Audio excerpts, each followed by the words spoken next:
Ako ang inyong Lolo Pael. At ako naman si Kabanong. At ito ang aming kwento. Hindi pala lahat ng lugar na payapa ay ligtas.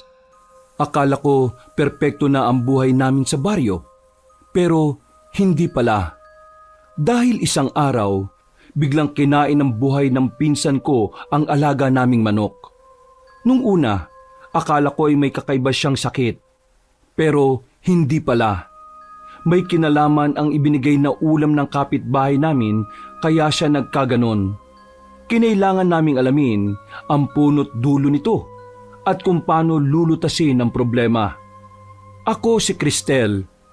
Kabanong, mga kabangers at mga kayanggaw. Ito ang aking kwento. Bago nga pala magsimula ang ating kwento, sana'y mapindot nyo muna ang subscribe button at ang notification bell para lagi kayong nanonotify pag may bago tayong mga kwento. At huwag nyo rin kalilimutan mag-like at comment. Napakalaking tulong po ito sa ating channel para mas makapagatid pa kami sa inyo ng mga magaganda at mga nakakapangilabot na mga kwento. At ngayon, sa ating pagpapatuloy. Ano yung kinakain mo, Insan? Ito bang adobong atay? Bigay to ni Judy kahapon. Yung bagong kapitbahay ba natin? Oo. Sabi niya, pasasalamat daw ito dahil maintam pagtanggap natin sa kanya dito sa barangay. Ang bait naman niya. Sana lahat ng kapitbahay ay ganyan na ugali, no? Nako, baka sa una lang yan mabait, no? Baka may pagkatsismosa din yan tulad ni Aling Krising. Wait muna natin na matagal yan dito. Lalabas din ang tunay na kulay niyan. Huy, ano ka ba? Napakanyega mo talaga. Bilisan mo na nga dyan, aalis na tayo. Ayaw mo kumain? Tinirang kita ng atay, oh. Masarap din magluto itong si Judy. In fairness, Kung gusto mo, meron pa sa ref. Hinati ko ito kasi hindi ko naman mauubos yung bigay niya, eh. Sa'yo na lahat yan. Sa palengke na ako magkakape, tanghali na, oh. Sayang yung benta. Tara na nga, bagal mo kumilos. Eto na po, kikilos na. Mahal kong lola. Kaloka ka talaga. Tara na, baka ako pa sisihin kapag wala kang benta mamaya. Ay, siya nga pala. Sama ka sa akin sa susunod na linggo, ha? Oh, sana naman yan. Palagi mo na lang akong dinadamay dyan sa mga kalokohan mo. Uy, hindi kalokohan to, tanga. Fiesta sa kabilang barangay. May peryahan at tiyanggi doon. At saka, marami mga gwapo. Maghanap ako ng future boyfriend ko doon. At sasamahan mo akong mag-hunting, ha? Talaga? Fiesta pala doon? Pwede ba tayo magtinda doon? Mga kakanin at ice water lang naman. Sigurado maraming tao bukas. Ano magtitinda? Grabe ka talaga, gaga. Puro tinda na lang yan nasa utak mo, no? Mag-enjoy ka naman paminsan-minsan. Ang dry na nga ng skin mo kakatinda, eh. Sayang kasi yung kita. At saka, hindi naman sa lahat ng panahon may fiesta kaya chance ko na to. Ay naku, pambihira ka naman, Day. Pupunta tayo para mag-enjoy, hanap ng gwapo, kumain, hindi para maghanap buhay. Diyos ko, ewan ko talaga sa iyo. Gusto ko kasi makaipon ng pera, eh. Ilan bang anak mo, ha? Anong anak pinagsasabi mo dyan? Wala akong anak, hoy. Wala ngang boyfriend, anak pa kaya? Eh bakit ang sipag-sipag mo? Wala ka naman palang pinapakain. At saka, kaya ka hindi ka nagkaka-boyfriend kasi mukha kang pera, eh. Di mo pinapansin ng mga lalaki dito. Masyado kang focus sa negosyo. Kaya lang ba sasagutin yung Aldrin? Pinapaasa mo yung tao, eh. Kaya nga nag-iipon ako kasi baka tumandang dalaga ako. Mas mabuti na yung may ipon ako. Tsaka magkaibigan lang kami niyang si Aldrin, no? Sus! Kapag ikaw tumandang dalaga, di talaga kita aalagaan. Sure akong masungit kapag tanda natin, ha? Paano ba yan? Pinsan for life tayong dalawa. Walang iwanan, di ba? Ew! Huwag ka nga yumakap. Allergic ko sa mga babae, no? Ang arte talaga na maganda kong pinsan. Oy, teka. Tinan mo nga yun, no? Anong meron? Ang aga-aga nagchichismisan, kaya hindi umaasenso eh. Nandun pa si Aldrin at si Kapitan. Ano kaya nangyari dyan? Tara, makichismis na rin tayo, girl. Let's go! Baka may gwapo dyan. Hi Aldrin. Magandang umaga. Anong meron? Oh, Cristel, maganda umaga din sa'yo. Ano kasi, may nawawalang mga hayop na naman. Pangatlo na ito ngayong buwan. Kaya personal na nagpunta si Kapitan para kausapin yung may-ari. Ay, mga walang hiya talaga yung mga magnanakaw na yan. Mga salot sa lipunan. Hindi na talaga naghanap buhay ng maayos. Ganun ba? Dapat pala doble ingat tayo ngayon sa mga alagang hayop natin. Kaya nga eh. Itong si Mang Gustin galit na galit eh. Yung mga manok niya kasi 6 ang nawala. Nandyan lang daw yung kahapon. Pero kanino umaga eh, wala na. Naku, sayang naman. Yung pa naman ang hanap buhay ni Mang Gusting. Kaya nga magro-ronda na kami buong gabi. Simula mamaya. Utos ni Kap. Para mahuli na yung magnanakaw na yan. Ay, bongga! Kasama ba si Anton sa ronda ninyo? Pwede sumali? Alam mo, crush na crush ko talaga yung Anton na yan eh. Ang gwapo kasi! Uy, tumigil ka nga dyan. Nakakaya kay Aldrin. Hayaan mo na yung si Rafi. Nakakatuwa nga eh. Pasensya ka na ah. Itong si Rafi kung ano-ano lang ang lumalabas sa bibig eh. Walang preno talaga yung baklang yan. Okay lang yan. Hindi naman bago sa amin yung si Rafi. O paano? Haalis na kami ah. Magtitinda pa kasi ako sa palengke eh. Tayo na nga Rafi. Sige, ingat kayo ah. Huwag magpapagabi sa daan. Medyo tensyonado na kasi si Kap at yung mga tanod. Dahil dito na sunod-sunod yung kaso ng pagnanakaw eh. Ikaw din. Ingat kayo sa pagdoronda. Pinagpalang araw sa inyong lahat, kabanong. Muli, ako si Cristel.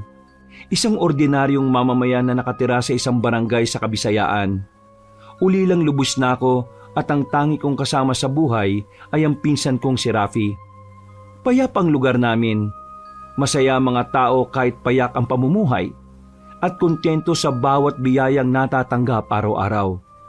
Pero winasak ng isang kababalaghang pangyayari ang kapayapaang yon. Nagsimula ang lahat nung nagkaroon ng pagkawala ng mga alagang hayop sa aming lugar. Ang buong akala namin magnanakaw lang. Hanggang sa isang araw, nagimbal na lamang kami dahil nakakita kami ng isang kakilakilabot na pangyayari na nagpabago ng takbo ng buhay namin. Gabi nang makauwi kami ni Rafi. Galing kami ng palengke. Araw lang linggo kaya medyo malaki-laki ang kita namin. Pero nagulat kami pagpasok namin sa bahay, tumambad sa amin ng masangsang na amoy na parang nabubulok na karne. Ano ba yung amoy na yan? Ang baho naman! Hala, baka yung mga hasang ng isda na hindi mo nilabas kagabi. Babaho talaga yung kasi may dugo, malansa. Eto naman ang bintang kagad. Siyempre nilabas ko yon no? Tinapon ko dun sa labas. Kinain nga ng mga pusang ligaw eh. Ano itong mabahong amoy? Teka nga, hanapin natin. Kaloka! Pagod na ang beauty ko tapos maglilinis pa. Kaysa naman matulog tayong mabaho ang bahay. Sige, pumili ka. I hate this life. Gusto ko na nga maging sirena at mag-swimming sa dagat eh. Bayan! Raps, tingnan mo nga ito. Dito sa ref nang galing yung amoy eh. Grabe. Nakakasuka. Ay! Ew! Ano ito? Bakit may hilaw natay dito sa ref mo? Nabubulok na yata yan oh. Nangingitim na ang dugo. Ano ba yan? Kadiri naman. Teka, hindi ba yan yung bigay na ulam ni Judy? Hala! Oo nga, ito nga yata yun. Dito sa container na ito yung nakalagay ah. Akala ko ba adobong atay yun? Bakit hilaw ang nandyan sa bowl? Kinain mo yung hilaw na atay? Hoy, hindi hilaw yun. Adobo nga yun eh. Tsaka bakit ko kakainin yung hilaw? Anong kala mo sa akin, aswang? Kaloka to. Tingnan mo, hilaw na atay yung nandito. Imposible naman kasing maging hilaw ulit yun kung naadobo pala yung kinain mo. Aba, hindi ko rin kakainin kung hilaw. Alam mo naman na maselan ako pagdating sa lasa ng mga pagkain, no? Hindi ako basta-basta kumakain kapag pangit ang timpla. Tapos kakain ako ng hilaw? Ay naku, kaloka ka talaga. O sige na, itapon mo na muna yan. Hindi na ako makahinga sa amoy eh. Ano? Ako pa magtatapon yan? Hinayaan ko si Rafi na ilabas ang nabubulok na atay. Pero nagulat na lang ako nang marinig kong matinis nitong tili sa labas ng bahay. Nagmamadali ko siyang pinuntahan. O Rafi, anong nangyari? Bakit ka sumisigaw? Insan, may tikbalang. Nakita ko siya kanina dito nakatayo, sumisilip sa bintana natin. Ha? Saan? Wala naman ah. Meron nga. Bigla na lang umalis nung nakita ko siya. Ngumisi pa nga siya bago tumakbo sa direksyong yun eh oh. Eh baka naman namalikmata ka lang. Pagod ka lang siguro, Rafs. Hindi no. Nakita ko talaga. Ang laki-laki niya. Tao ang katawan pero yung ulo niya ay sa kabayo. Tikba lang yun, di ba? Ay naku, pumasok ka na nga dito. Kinikilabutan ako sa mga sinasabi mo eh. Palaisipan pa rin sa akin ang sinabi ni Rafi Kabanong na may nakita siyang tikbalang na umaaligid sa bahay ko. Akala ko talaga namalikmata lang si Rafi dahil sa pagod. Hanggang sa ako na mismo ang nakakita sa tikbalang na sinasabi ni Rafi. Isang gabi, habang binabagtas ko ang daan pa uwi, humarang sa akin ang isang napakalaking nilalang, kalahating tao at kalahating kabayo. Hindi ako makagalaw sa takot. Isang tikbalang ang nasa harapan ko at yun ang unang pagkakataon na makakita ako ng ganong klaseng nilalang. Hindi ito gumagalaw ng ilang segundo. Tatakbo na sana ako paalis nang magsalita ito. Nagbabala ito sa isang nagbabadyang panganib sa lugar namin. Kagad ko itong sinabi kay Rafi at Aldrin. Oh, di ba? Sabi ko may tikbalang eh. Ayaw mo kasing maniwala sa akin. Yun lang ba yung sinabi ng tikbalang, Cristel? Magkwento ko pa nga. Sabi niya may palapit na panganib. Nababalot daw ng masamang enerhiya yung lugar natin kaya kailangan daw nating mag-ingat. At sabi niya pa kailangan kong puksain yun bago pa may mapahamak. At ikaw talagang pupuksa, insan? Nagtataka nga ako kung bakit ako. Wala naman akong alam tungkol sa mga ganyan. Isang simpleng tindera lang naman ako sa palengke. Baka naman dati kang engkanto, insan. Kaya ikaw ang inatasan niyang magliligtas sa lugar natin. Engkanto ka dyan. Paano ko magiging engkanto magpinsan tayo? Kung ganon, engkanto ka rin. Pero, seryoso talaga ako. Kinikilabutan ako nung kinakausap niya ako. Parang nasa ilalim ng kuweba yung boses niya Magkahalong tunog ng kabayo at tao yung boses niya. Nagbabala ang isang elemento ng kalikasan. Mukhang mapanganib nga ito kasi nagpakita talaga sila para bigyan tayo ng babala. Ano nang gagawin natin? Maghanda. Hindi kasi natin alam kung anong kalaban natin. Kung nagbabala ang isang tikbalang, ibig sabihin, may mangyayaring masama. Sigurado ako na may koneksyon ito sa mga nawawalang hayop. Tama ka. Aabisuhan ko na rin si Kapitan. Mas mabuti ng handa kesa sa magulat na lang tayo. Naniniwala ba si Kapitan dyan sa mga kababalaghan na yan? Wala naman kasing ganyan dito dati, di ba? Oo naman. Binigyan niya nga kami mga tanod ng anting-anting pangontra sa mga masasamang elemento Mababait pala mga tikbalang. Hindi sila nananakit ng tao. Mga bantay sila ng kalikasan. Sila ang nagpapanatili ng balanse ng kasamaan at kabutihan.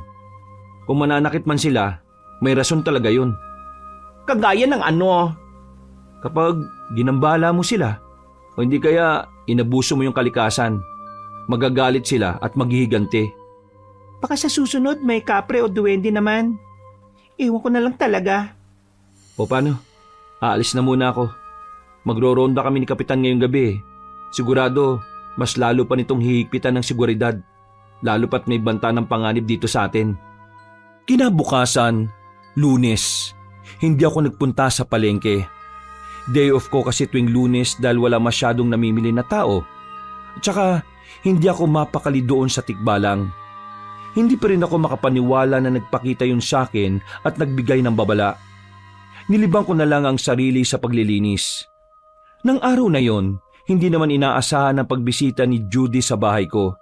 At may dala itong, Oh, pasok ka Judy. Naku, pasensya ka na ah. Medyo magulo itong bahay. Hindi pa kasi ako tapos maglinis eh. Okay lang, walang problema yan. Eto nga pala oh. May dala akong ulam. Atay ng baboy yan. Nilagyan ko ng patatas at carrots. Sana magustuhan mo. Masarap yan. Naku, nagabala ka pa talaga. Nakakaya naman. Pero salamat ah. Sana lahat ng kapitbahay katulad mo. Halika, dito tayo sa kusina. Nag-almusal ka na ba? Gusto mo ng kape? Ay, teka lang. Magpapainit muna ako ng tubig. Ay, wag na. Hinatid ko lang talaga yung ulam. Aalis din ako. May lakad kasi ako ngayon eh. Yung pinsan mo nga pala. Si Rafi ba? Natutulog pa yata yun.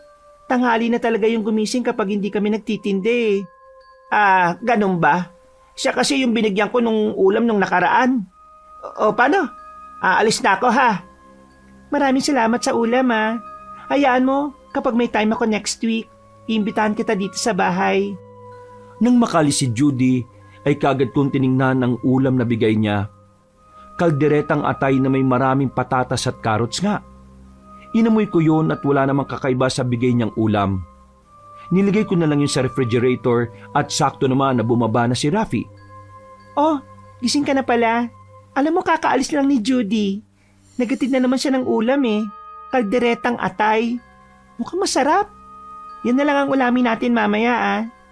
May gamot ka ba, insan? Medyo masama kasi ang pakiramdam ko eh. Parang nilalagnat ako. At saka nilalamig. Ha? Teka lang, paupo ka muna dyan sa sofa. Kukuha ko ng thermometer. Kainis naman oh. Kung kailan may fiesta sa kabilang barangay, saka naman aandar itong kaartihan ng katawan ko. Oh, heto na. Tingnan ko muna kung may lagnat ka ba talaga para makainom ka ng gamot. At bawal ka umalis ha. May next time pa naman sa fiesta eh. Umandar na naman ba yung pagkalola mo, insan? Kapag umayos ang pakiramdam ko, walang makakapigil sa akin, no? Hindi pwedeng mapurnadang paghahunting ko ng future boyfriend ko. Ay, naku, may lagnat ka nga. 39 yung nakalagay dito sa thermometer, oh. Ito, inumin mo itong gamot at magpahinga ka. Gala ka kasi ng gala eh. Ayan tuloy, nilagnat ka. Sige pa, lakwatsa pa more. Tanga, hindi naman nakakalagnat ang paglalakwatsa, no? Siguro nabinat lang ako. You know na, ang hirap kayang rumampa sa palengke ng ala beauty queen. Ewan ko sa'yo. Mabuti na lang at day off natin. Ipagluluto na lang kita ng sabaw na malunggay, mabisa yun para sa binat. Parang gusto ko ng karni, insan eh. Kadiri naman yung malunggay, di naman ako kambing, no? Oy, ang arte naman. Tao po. Cristel, si Aldrin to. Nandiyan ka ba? Sos? Nandiyan na naman yung masugid mong manliligaw na hindi mo naman sinasagot. Kailan mo masasagutin yung si Manong Aldrin? Nagiging matandang binata na dahil sa'yo, oh. Huy, anong Manong? 35 pa lang yan si Aldrin. Manong ka dyan. Teka, papapasukin ko na nga muna. Manong yan. Pareho naman kayo na tatandang single eh. Aldrin, tuloy ka? Ang aga mo naman yata. Maganda umaga sa'yo, Cristel. At sa'yo rin, Rafi. Eto, may dala akong suman at buko juice. Magmerienda muna kayo. Hi, Aldrin. Hindi ka pa rin ba sinasagot itong pinsan kong matandang dalaga? Ha? Hindi pa nga eh. Akala ko ba may lagnat ka? Bakit ang daldal mo? Aldrin, salamat dito ah. Nag-abala ka pa talaga. Huwag mong pansinin niyang si Rafi ah.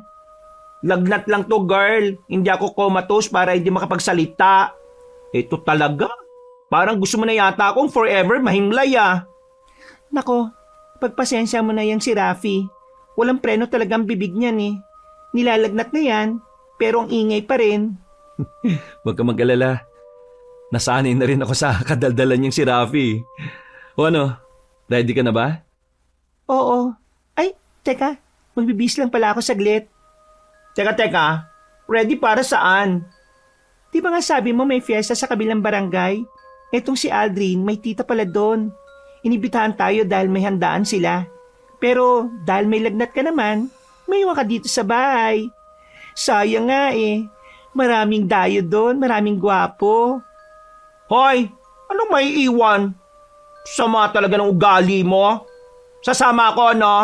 Sino may sabing magpapaiwan ako dito sa bahay tapos ikaw ay mag-i-enjoy doon? In your dreams. Aldrin, nakita mo yung ugali nitong pinsan ko? Sinasabi ko sa'yo, magsisisi ka talaga pag ito naging girlfriend mo. Grabe ka talaga.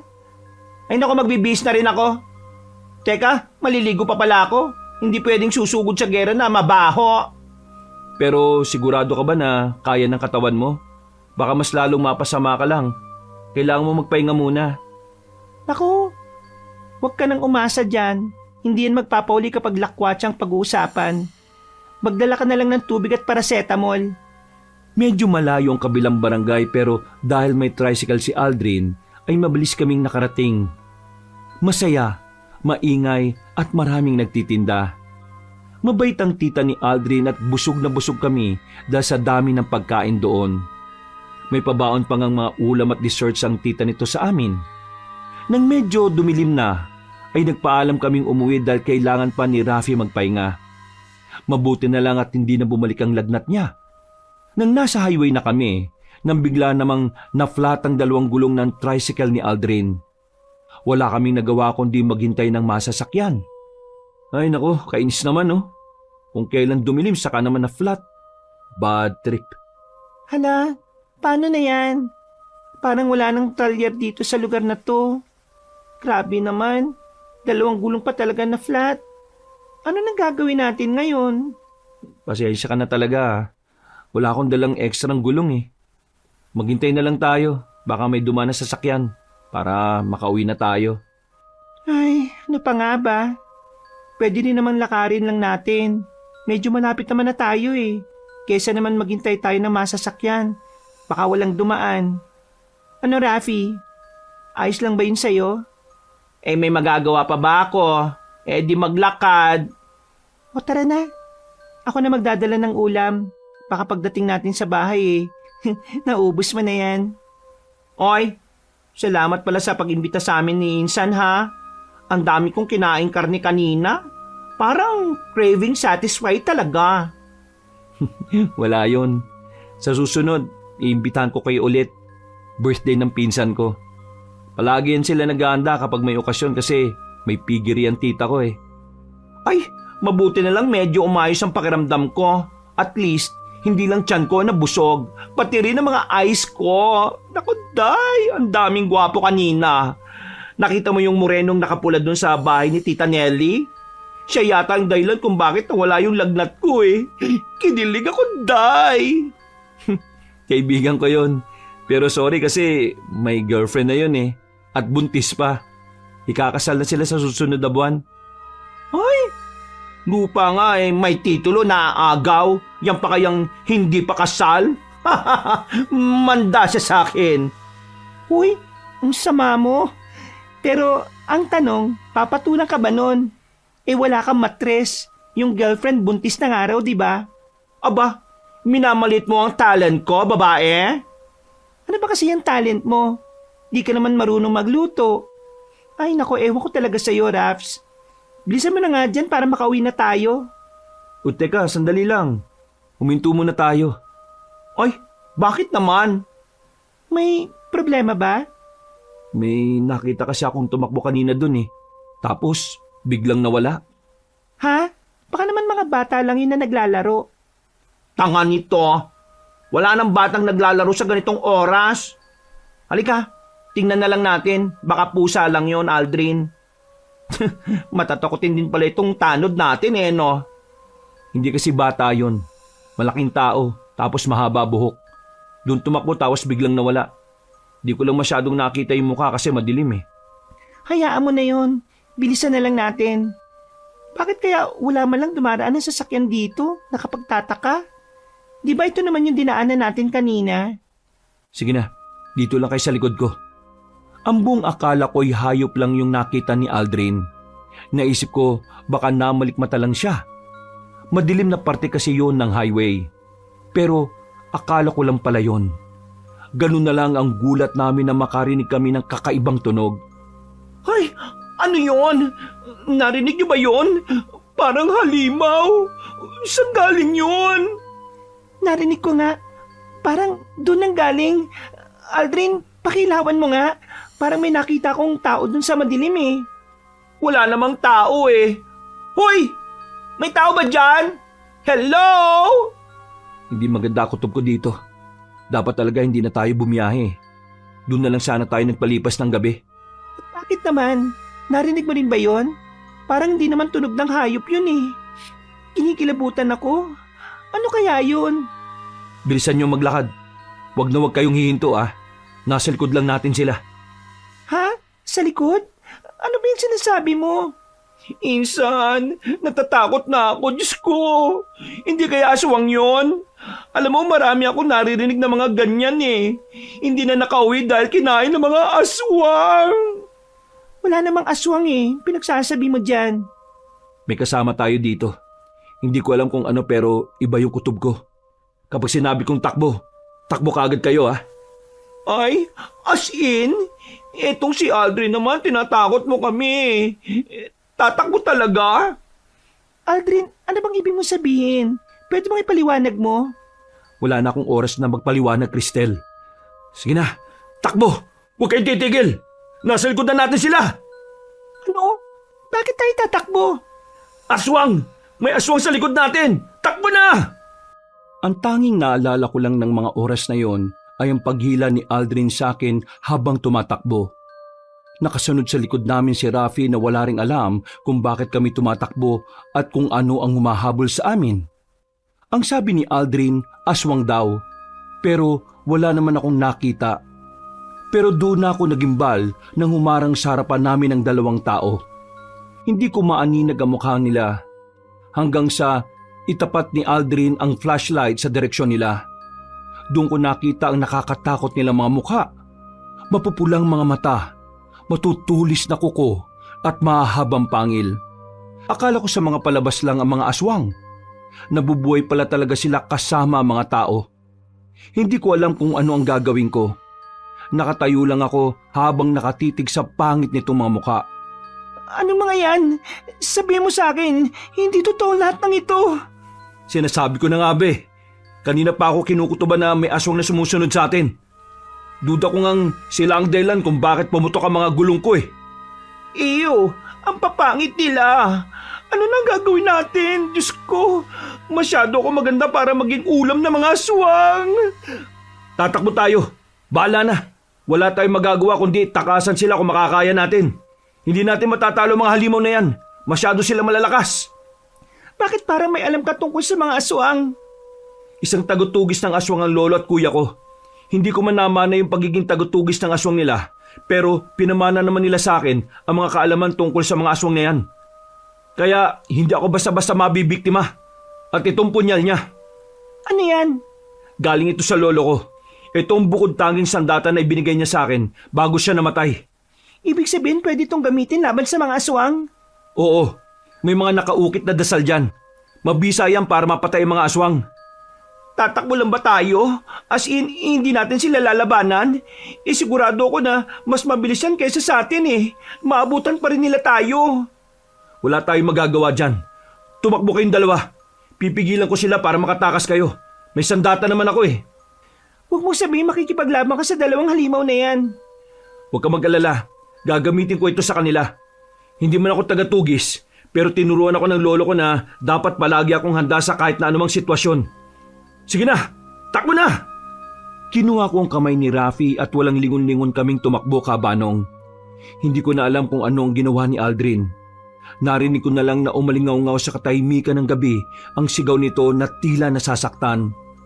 Hindi kami tumigil ni Rafi sa pagtakbo hanggang sa nakarating kami sa barangay namin. Halos malagutan na ako ng hininga sa kakatakbo. Si Aldrin ay nakasunod lang sa likod namin. Dumudugo ang braso. Hindi kami tumigil sa pagtakbo hanggang makarating kami sa bahay. Isarado niyo ang pinto, dali! Nasundan kaya nila tayo? Diyos ko naman, anong klaseng fiesta ba ito? Bakit may aswang? Aldrin, may sugat ka. Patingin nga. Baka malalim yan. Kailangan yata na daling ka sa ospital. Okay lang ako. Galos lang ito. Hindi ko napansin yung paghampas ng isang aswang sa akin eh. Ang tulis pala ng kuko nila. Huy, bakit tumatawa ka pa dyan? Dumudugo na nga yung sugat mo, oh. Natatawa ka pa talaga? At saka, nanginginig pa ang katawan mo sa takot. Hindi kaya nasundan nila tayo? Ay teka, ilala ko muna yung bintana. Baka nasa labas lang sila. Grabe, yung pala itsura ng mga aswang. Sa buong buhay ko, ngayon lang ako nakakita ng ganun kapangit na nilalang. Mabuti na lang at palagi ko itong dala. Ano ba yan? Tear gas ito, pero ibang laman. Tubig na may asin at dinikdik na bawang. Hinalo ko lang at nilagay ko sa container. Yan daw kasi ang mabisang panlaban sa mga aswang eh. Hindi sila nakalapit sa akin kanina dahil dito. Inispray ko yan sa kanila. Kaya ba sila sumigaw na parang nasasaktan kanina? Hindi mo naman sinabi na may lahi ka palang aswang hunter? At itong punyal ng lolo ko. Nasaksa ko yung isang lumapit talaga sa akin. Mabuti na lang talaga dala ko ito eh. Minsan pa naman nakakalimutan kong magdala ng mga pangontra. Dito ka na muna magpalipas ng gabi. Delikado pa sa labas eh. Hindi natin alam baka nandyan lang sila sa tabi-tabi. At saka hating gabi na rin eh. Hindi kaya magiging aswang ka rin yan? Di ba sa mga pelikula nagiging aswang yung mga nakagat? Hindi naman totoo yan. Nagiging aswang lang ang tao kapag kumain ka ng pagkain bigay ng aswang. Hindi kaya sa pamamagitan ng isang ritual. Ito na siguro yung babala ng tikbalang. May aswang na umaaligid dito sa atin. Grabe naman. Bakit bigla na lang silang nagsilabasan? Hindi pa rin talaga ako makapaniwala. Ay nako, muntik na tayo maging dessert ng mga aswang. Kaloka. Hindi ko alam na totoo pala talaga sila. O sige, nagamutin na natin yung sugat mo bago ka matulog. Baka may infection pa yan. Dito ka na lang sa sala matulog, ha Aldrin? Wala akong ibang silid dito eh. Totoo sila. Namumuhay sila kasama ng mga tao. Nagtatago lang sila sa dilim.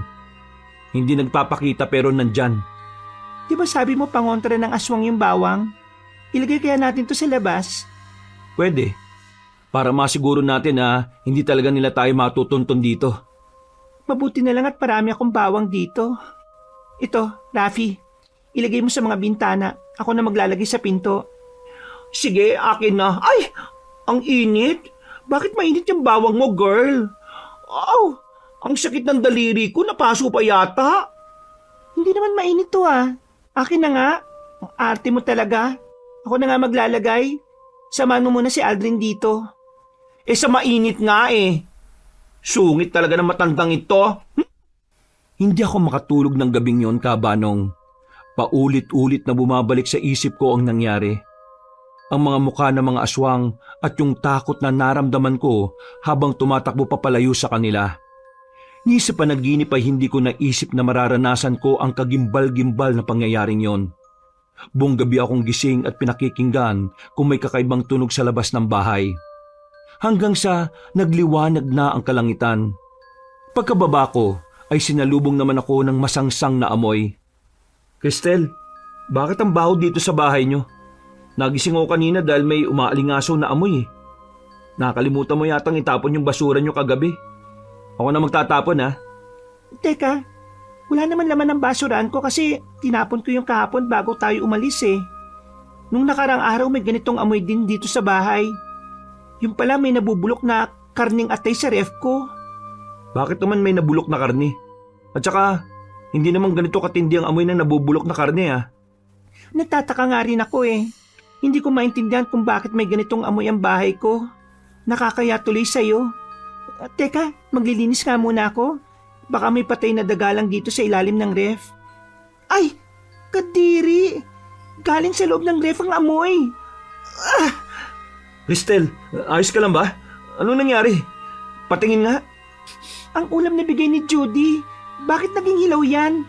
Kalderetang atay ang kahapon ah. Aldrin, hindi ko maintindihan. Pangalawang beses nang nangyari to. Magbibigay siya ng ulam tapos kinabukasan nagiging hilaw. Cristel, kumain ka ba ng bigay niya? Ha? Hindi. Pero si Rafi kinain niya yung unang bigay ni Judy. Bakit Aldrin? Anong meron? May lason ba ang bigay ni Judy? Nasaan si Rafi? Nasa taas ba? Dito ba siya natulog kagabi? Malamang, bahay namin to eh. nasa taas siya. Natutulog pa yon. Nilagnat na naman kasi kagabi. Siguro dahil doon sa pagtakbo natin. Na-trauma pa yata ang pinsan ko. Makinig ka sa akin. Hindi nyo dapat kinain yung bigay ni Judy. Bakit ngayon nyo lang to sinabi? Dapat sinabi nyo kagad to sa akin. Hindi ko naman alam kung anong meron eh. At saka, bakit parang napakaseryoso mo naman? Puntahan muna natin si Rafi. Huwag ka masyado maingay ha.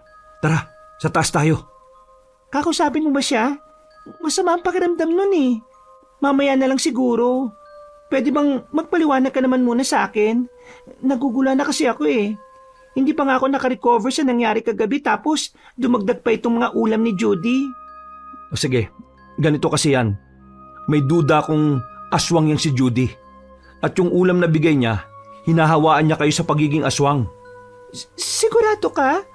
Naku huwag mo nga akong pinaglololoko dyan. Hindi magandang biro yan. Maniwala ka. Paano mo naman ipapaliwanag yung hilaw na atay sa ref mo? Di ba sabi mo kaldereta yung kahapon? At 2 beses na itong nangyari. Kaya isa lang ang ibig sabihin nito. May aswang sa barangay natin. At si Judy yun. Dapat isumbong natin to kay Kapitan. Teka, isusumbong mo kagad? Baka naman nagkamali ka lang. Mahirap mambintang ng tao Wala naman tayong pruweba na aswang nga siya. At saka, hindi pa rin ako talaga makapaniwala ng nangyari kagabi Ayaw tanggapin ng utak ko na may aswang pala talaga. Totoo nga sila, Cristel. At yung pinsan mo, magiging katulad nila. Kung totoo man yung sinasabi mo na kinain ni Rafi yung atay, unti-unti na siyang magiging aswang. Kaya kailangan na natin itong pigilan. At nasisiguro ko, may binigyan pang iba yang si Judy. Hindi lang si Rafi. Teka. Sumasakit ang ulo ko sa mga sinasabi mo Parang ang hirap paniwalaan. O sige, para masiguro natin, tingnan muna natin si Rafi sa taas. Tara! Mahirap man paniwalaan ang mga sinabi ni Aldrin Cabanong, pero parang may katotohanan talaga ang mga yon. Isang pruweba na doon ang nakita naming aswang sa daan. Pero ang hindi ko matanggap sa mga sinabi niya ay ang pagiging aswang ng pinsan ko. Gusto kong sugurin at tanungin si Judy pero pinigilan ako ni Aldrin. Mas mainam daw na kumilos kami nang hindi alam ni Judy. Natutulog pa si Rafi nung buksan namin ang silid niya. Mahimbing at tumihilik pa. Aswang ba yan? Ang lakas ng hilik ko. Nakita kong reaksyon niya sa bawang kagabi nang ibinigay mo yun sa kanya. Parang napaso siya, di ba? Hindi man siya ganap na aswang ngayon, pero nasa proseso na siya. Mag-iisip tayo ng paraan para mapigilan yan. Sana nagkakamali ka lang. Magpahinga ka na muna. Salamat nga pala kagabi Kung hindi dahil sa'yo, baka naging ulam na kami ng mga aswang na yon. Eto, kunin mo to. Sa'yo muna yan, total. Meron pa naman ako sa bahay Uuwi na muna ako. May ronda kasi mamayang gabi. At saka, ipapayos ko pa yung tricycle ko. Mag-iingat ka Baka bumalik yung mga halimaw na yon. Feeling ko, marunong silang makiganti Katulad din natin sila. Marunong din silang magalit. Basta, kung may kakaiba kang napansin, huwag ka magdadalawang isip na puntahan ako, okay? Pagkaalis ni Aldrin ay nagpunta ako sa palengke para magtinda. Hindi ko na sinama si Rafi para makapagpahinga siya. Pero kahit na buong araw akong nagtitinda, hindi mawala-wala sa isip ko si Judy at ang ulam na bigay nito. Kung totoong sinasabi ni Aldrin, ano naman ang motibo niya para hawaan niya kami sa pagiging aswang niya? Tsaka kung aswang nga siya, bakit hindi siya pangit katulad doon sa mga nakaengkwentro namin? Ang daming tanong sa isip ko na hindi ko namalayan na oras na pala para magsarado.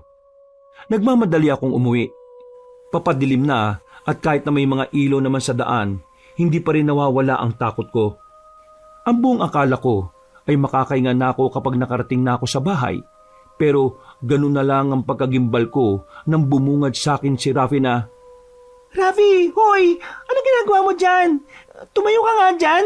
Bakit mo kinakain yan? Nababaliw ka na ba? Ha? Ano yon? Ano ba pumasok sa isip mo, ha? Tingnan mo nga yung sarili mo. Dugo! Ang daming dugo! Bakit? Hindi mo maalala ang ginawa mo? Cristel, tulungan mo ako. Hindi ko alam kung anong nangyayari sa akin. Doon tayo sa loob ng bahay. Baka may makakita pa sa'yo ng ganyan ang itsura mo. Halika na. Bakit ako nagkakaganito? Hindi ko kayang kontrolin ang sarili ko. Teka lang, punasan muna natin yung dugo sa mukha mo saka ka magpaliwanag sa akin. Yung amoy ng dugo, bakit mabango? Tsaka yung hilaw na karne ng manok, masarap siya sa panlasa ko. Ano ba nangyayari sa akin, Cristel? Makinig ka sa akin. Ipaliwanag mo sa akin ang lahat. Kailan nagsimula yan? At bakit mo kinain yung alagang manok natin? Kung gusto mo naman pala ng manok, di sana sinabi mo sa akin kanina para naipagluto kita. Gusto ko nga hilaw na karne eh. Gutom na gutom ako kanina. Hindi ko na napigilan ng sarili ko. Nung nakita ko yung manok sa bakuran natin, ayun, sinunggaban ko na kagad. Nababaliw na ba ako? Bakit ko ginawa yon?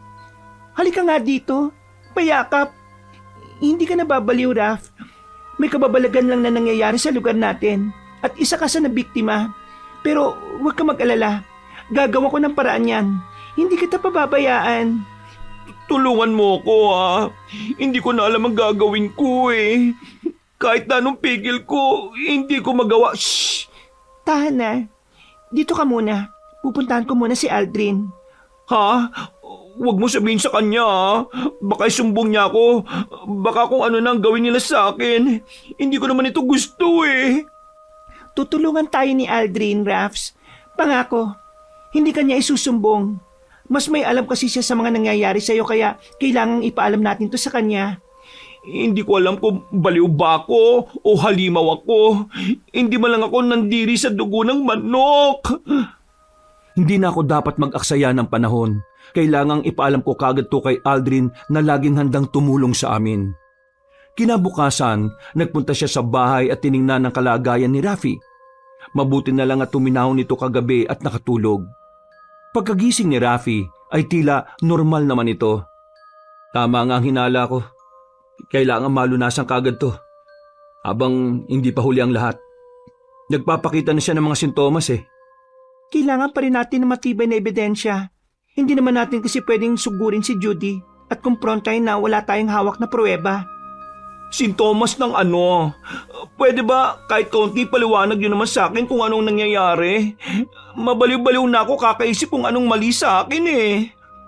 Cristel, may kilala akong albularyo. Si Tandang Rigor. Isa siyang mananambal ng 4 na anito. Ang pinakamataas na antas ng albularyo. Medyo nasa kalayuan nga lang ang bahay niya pero siya lang ang alam kong makakatulong sa atin. Wala bang gustong sumagot sa inyong dalawa kung anong nangyayari sa akin? Kanina pa ako tanong ng tanong eh. Ano ba? Masasagot lang ang lahat ng yan kapag nagpunta na tayo dun sa albularyo na si Tandang Rigor. Pupunta natin siya ngayon. Kahit gaano pa yung kalayo. Magiging halimaw ba? Magsabi ka nga ng totoo sa akin. Hindi naman ako magagalit eh. Gusto ko lang ng kasagutan. Hindi ka magiging halimaw. Sisiguraduhin ko na babalik ka sa dati, okay? Sige na, magbihis ka na. Kailangan natin makalis kagad habang maaga pa. Kasama si Aldrin at Rafi, pinuntahan namin ang sinasabi nitong matandang albularyo. Kahit hindi ko pa masyadong naintindihan kung bakit nangyayari ang mga bagay na yon, ay isa lang ang gusto kong mangyari. Ang iligtas ang pinsan ko. Hindi ako makakapayag na magtagumpay si Judy sa mga plano nito.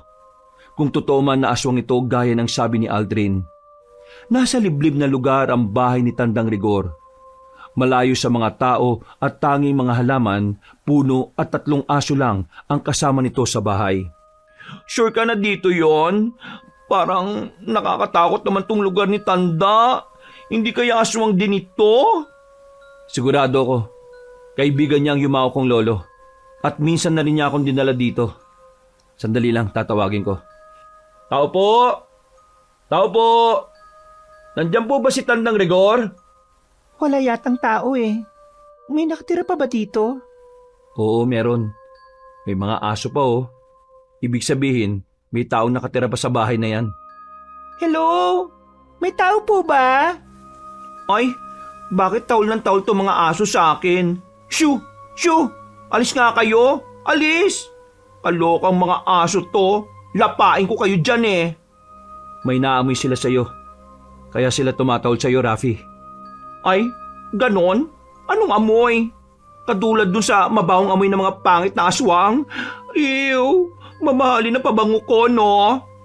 Nakakatuwa na masigla ka na ulit, Insan. Nag-alala talaga ako sa'yo kagabi. Aba, ano akala mo sa akin? Forever magta-transform to aswang? No, no, no, no, no! Hindi ako papayag. Humanda talaga sa akin yung Judy na yan. Nako, humanda sa akin yung pagbalik natin. Siya ang gagawin kong kaldereta, makikita niya. Oh, nandiyan na si Tandang Rigor. Maganda umaga po sa inyo, Tandang Rigor. Ako nga pala si Aldrin, apo po ni Bentong. Naalala niyo po ba ako? Aba, Aldrin, ikaw na ba yan? Hindi kita nakilala kagad Ikaw yung nakababatang kapatid ni Raul, hindi ba? Mga apo ni Paring Bentong. Opo, ako nga po yun. Kamusta naman po kayo? Heto, gwapo pa rin kahit kulubot na. Teka, may kasama ka. Ikaw, hindi ka tao. Ay, bakit po? Nakakagulat naman po kayo. Napaka-judgmental yun naman po, Tang. Hop lang po ako. Hindi pa fully develop ang pangil ko. May kakaiba sa'yo. Siya bang dahilan kung bakit kayo naparito, Aldrin? Kaibigan ko po sila. Si Cristel, ito naman po si Rafi, pinsan niya. Kailangan po namin ng tulong niyo eh. Si Rafi po kasi. Kakaiba nga ba iba? Sige, pasok kayo. Dito tayo sa loob mag-usap. Ayaw na mga aso ko sa amoy ba? Kaloka. Mabaho ba talaga ako, girl? Hindi. Iba yatang ibig sabihin ni Tandang Rigor doon. Maliit lang ang kubo ni Tandang Rigor, Kabanong. Gawa sa kawayan at amakan. Pero namangha ako nang makapasok kami. Ang dami kasing mga kasangkapan, mga garapon, mga halamang gamot na pinatuyo, at mga ulo ng hayop na ginawang palamuti sa pader. Pumasok si Tandang Rigor sa loob ng kusina nito at may dala na itong baso na may laman na kulay green na parang juice. Pinainom niya yon kay Rafi. Ata, inumin mo yan, iha. Makakatulong yan sa'yo. Ano po ito? Gamot yan. Pansamantalang pipigilan niya ng epekto ng sumpa sa katawan mo. Sumpa po? Ako may sumpa? Sa amoy mo, nasa proseso ka na ng pagiging aswang. Kumain ka ng laman. Tama ako, hindi ba? Po? Paano niyo po nalaman? 6 na dekada na ako sa trabahong ito. Kahit nasa 1 kilometro ang layo mo'y maamoy ko ang masangsang na amoy na galing sa katawan mo. Pero huwag kang mag-alala. Tutulungan kita dahil kaibigan ko itong si Aldrin. Mabuting kaibigan ko ang lolo niya. Ilang beses din kaming nakasama sa mga labanan. Matapang ang taong yon. Bilib ako sa tapang nun. Yun din po ang kwento ng lolo sa akin. Kaya ikaw kagad ang naalala ko nung nalaman ko ang kalagayan ni Rafi. Mawalang galang na po. Gusto ko lang pong itanong kung bakit po nagkakaganito ang pinsan ko. Simple lang. Kumain siya ng pagkain ng aswang. Isa yan sa mga ginagawa nila kung gusto nilang hawaan ng isang tao. Ang mga aswang, mapandin lang na mga nilalang sila. Wala silang awa. Diyos ko, Day. Ayoko maging aswang. Ang papangit ng mga mukha nun eh. Magiging kasing pangit rin ba nila ako? Buong buhay ko, hindi pa ako nakakita ng magandang aswang. Kung may maganda man, ilusyon lang ang mga yon. Dahil ang totoong anyo nila ay katulad ng isang halimaw. Maraming klaseng aswang. Depende na sa kung anong uring aswang ang nakahawa sa iyo. Yun nga pong hindi namin alam, Tang. May hinala kami kung sino ang aswang na yun pero wala kasi kaming pruwebe. Sus, napakadali. Halika dito, iho. Ibigay mo sa akin ang palad mo. Masakit ito ng kaunti, ha? Kaya tiisin mo na lang. Ano pong gagawin nyo? Sa pamamagitan ng dugo mo, makikita natin kung sino ang may gawa nito sa iyo. Dahil nananalaytay na rin sa ugat mo ang kanyang dugo, kaya mas madali kong makikita yon. Aw! Ang sakit! Kapitbahay mo lang ang aswang, iho. Isang bagong salta. Tahimik lang siyang naghahasik ng lagim. Isang dayunog. Nako, delikado ito. Mahirap kalaban ang isang ito, Aldrin. Hindi niyo ito basta-basta matatalo. Ano pong ibig niyo sabihin na mahirap talunin? Malakas po ba ang aswang na yan? Si Judy nga talagang aswang. Walang yung babaeng yun. Idadamay pa ako sa pagiging mabaho at pangit niya. Nako, humanda talaga sa akin yon. Hoy, Raps, huminaon ka nga muna. Makinig muna tayo kay Tandang Rigor. Isang dayunog, hindi karaniwang aswang. Dayunog? Uri po ba ng aswang yan? Pero ang buong akala ko'y wala na sila. Akala ko'y naubos na ang mga dayunog. Isang dekada ang nakakaraan. Nilipol na kasi ng mga tagatugis sa mga dayunog. May natitira pa pala sa kanila. Paano po mapapagaling ang pinsan ko, Tandang Rigor? Tulungan niyo naman po kami, oh. Ayoko po maging aswang ang pinsan ko. Siya na lang pong natitira kong kamag-anak, eh. May paraan pa po ba? Hanggat hindi nagagawa ng aswang ang huling ritual para tuluyan ka na maging kauri niya, ay may pag-asa pa na mabura ang sumpa. Pero mahihirapan kayo. Ano pong paraan yun, Tang? Gagawin po namin kahit ano yon. Matulungan lang si Rafi. Isang paraan lang, iho. At yun ay patayin ng aswang na nagpakain sa iyo ng atay. Pero itong mahirap. Hindi basta-basta napapatay ang mga dayunog. Kakaiba sila sa ibang mga aswang. Kahit ako hindi ko alam kung paano papatayin ng isang dayunog. Di po ba isa kayong albularyo? Hindi niyo po ba alam ang tungkol sa dayunog? Walang nakakalam kung paano papatayin ng aswang na yan. Isa yan sa lakas nila. Kung ang mga gabunan ay napapatay sa pamamagitan ng pagpugot mo sa ulo nila, iba naman ang dayunog. Di ba sabi niyo po, nilipol na sila ng mga tagatugis noon? Paano nila nagawa yun noon? Sila lang ang may alam noon, iha. Si Raul, baka may alam yung kapatid ko. Kaso, hindi ko alam kung nasan siya ngayon eh. May iba pa po bang paraan? Gusto ko pong mawala ang sumpa eh. Tang, tulungan niyo po kami. Ayoko pong maging pangit. May isang paraan pa. Pero sinasabi ko sa inyo, delikado ito. Hindi ko ito dapat sinasabi pero gusto ko kasing makatulong sa inyo. Ano po yun? Si Shiro. Hanapin niyo si Shiro sa kagubatang ito. Sigurado kong malaki ang may tutulong niya sa inyo. Shiro? Albularyo din po ba siya, Tang? Hindi. Isang engkanto si Shiro. Isang mapaglarong engkanto kaya dapat na mag-iingat kayo sa kanya. May kakayahan si Shiro na ipakita sa inyo ang nakaraan. Pwede niyong hilingin sa kanya na ipakita sa inyo kung paano napatay ng mga tagatugis noon ng mga aswang na dayunog. Nang sa ganun magkaroon kayo ng ideya kung ano ang gagawin. Isang engkanto? Totoo pala sila? Siyempre totoo sila, iha. Sila mga bantay ng kalikasan.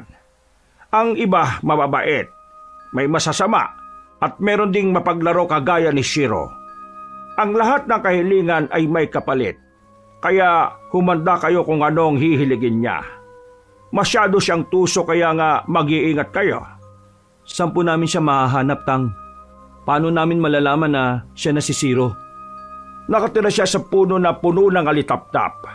Walang ibang puno dito sa kagubatan na nagliliwanag kapag gabi. Bago kami umalis, ay binigyan ni Tandang Rigor ng agimat si Rafi. Pipigilan ng agimat na yon ng sintomas katulad ng pananabik nito sa karne at dugo. Malaki ang pasasalamat namin kay Tandang Rigor sa tulong niya. Habang binabagtas namin ang daan pauwi, ay hindi mawala sa isip ko ang mga nalaman. Ang tungkol sa mga aswang na dayunog at tungkol sa mga engkanto. Akala ko ba mataas na antas na si Tandang Rigor? Bakit hindi niya alam kung paano patayin ng isang dayunog? Alam niya yon, pero hindi niya kasi dapat na pangunahan ng mga bantay ng kalikasan eh. Kahit na gaano pa kataas ang antas niya, kailangan niya pa rin ng basbas galing sa mga diwata o engkanto. Ibig sabihin, nasa kamay ng engkantong si Shiro ang desisyon? Siya ang masusunod kung tutulungan niya ba tayo o hindi? Parang gano'n na nga. Kumbaga, parang pagsubok sa'yo. Kung karapat dapat ka ba talagang tulungan? Ay naku naman oh. Pamak talaga tong Judy na to eh. Nakakainis. Sasabunutan ko talaga ang walang hiyang Judy na yon. Nakakagigil. Akala siguro niya papayag ako sa gusto niya. Parang gusto ko na lang maging aswang at siyang una kong kainin. Magtigil ka na nga. Hindi yan ang solusyon. Umuwi muna tayo. Kailangan pagplanuhan natin kung anong gagawin. Hindi pala madaling kalaban ng mga dayunog eh. Hindi tayo pwedeng basta-basta na lang magpadalos-dalos. At saka, aalamin muna natin kung sino pa yung binigyan ni Judy ng ulam. Sigurado akong magiging aswang din sila. Kailangan din nila ng tulong natin. Palaisipan pa rin sa akin kung paano papatayin ng isang dayunog eh. Ganun pa sila kalakas? Nakakatakot naman kung ganun. Kaya pupuntahan natin yung inkantong si Zero. Siya lang ang may sagot sa lahat ng mga katanungan natin. Kaso sabi ni Tandang Rigor, may kapalit daw yun eh. Saka na natin malalaman kapag nakaharap na natin siya. Sa ngayon, umuwi muna tayo. Kailangan natin magpahinga. Kailangan natin kumilos sa lalong madaling panahon. Hindi natin alam kung kailan ang huling ritual ni Judy. Baka maging huli pa ang lahat. Hindi pa man kami nakakalayo mula sa kubo ni Tandang Rigor, ay sinalubong na kami ng 2 tao at nakilala namin kaagad sila. Mga kapitbahay namin, pero parang may kakaiba sa kanila. At sa likod nila, nakatayo doon si Judy. Malapad ang ngiti at tila natutuwa na nakita niya kami. Si Judy ba yon? Oo, at kasama niya si Aling Delia at Ramon. Nahawaan din siguro sila. Mukhang may alam kayo sa sikreto ko ha. Huwag kayo mag-alala. Nandito lang ako para sunduin ang pinsan mo. Rafi, halika na. May pupuntahan tayo. Ano? Hindi ka lang pala halimaw. Baliw ka rin pala eh. Bakit naman ako sasama sa'yo, halimaw ka? May atraso ka pa nga sa akin eh. Baka nakakalimutan mo yung ginawa mong pagpapakain sa akin ng kadiri mong atay. Dapat nagpasalamat ka nga sa akin, Rafi. Binigyan kita ng kapangyarihan. Hindi mo ba alam na ang katulad nating aswang ay mahaba ang buhay at matagal mamatay? Taglay natin ang walang katulad na lakas at bilis. Aba, walang hiya ka talaga. Wala akong pakialam sa superpowers na yan, no? Lagot ka sa akin, pangit ka! Rafi, sandali lang. Hindi ka dapat nagpapadala sa emosyon mo. Alam natin kung anong gusto niya. Kukunin ka niya kasi isasagawa niya ang mga huling ritual. Bravo! Ang galing naman itong si Aldrin. Saan mo naman nalaman ang lahat ng yan? Pinabibilib mo naman ako.